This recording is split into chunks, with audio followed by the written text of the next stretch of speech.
Of an anticipated Israeli military operations in Gaza's southmost city, UN humanitarians insist that they had no intention of quitting the vital aid hub.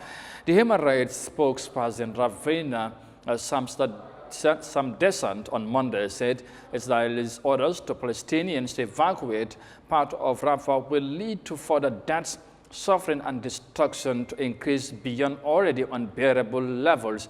She highlighted some relevant issues of Israel and Palestinian war, which she described as a very serious problem for the world.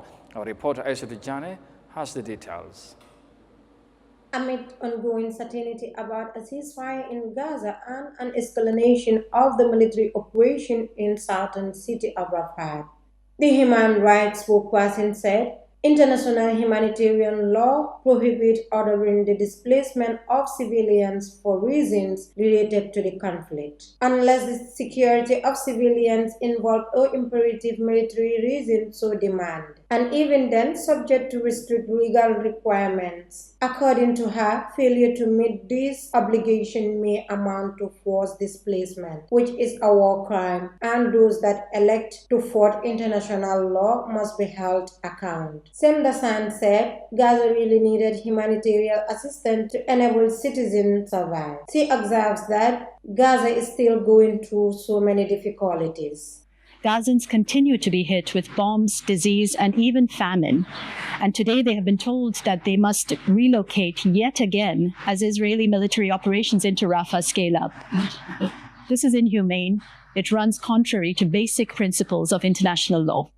The human rights official also said that they have already relocated hundreds of thousands in areas which cannot even reach humanitarian assistance. Forcibly relocating hundreds of thousands from Rafah to areas which have already been flattened and where there is no shelter, virtually no access to humanitarian assistance is inconceivable. It will only expose them to more danger and misery. There must be a ceasefire.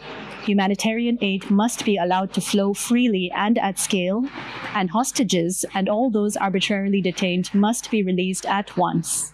Reports indicate that while the State of Israel was established on the 15th May 1948 and admitted to the United Nations, a Palestinian state was not established. The remaining territory of pre-1948 Palestine, the West Bank, including East Jerusalem and Gaza Strip, were administered from the 1948 till 1967 by Jordan and Egypt, respectively.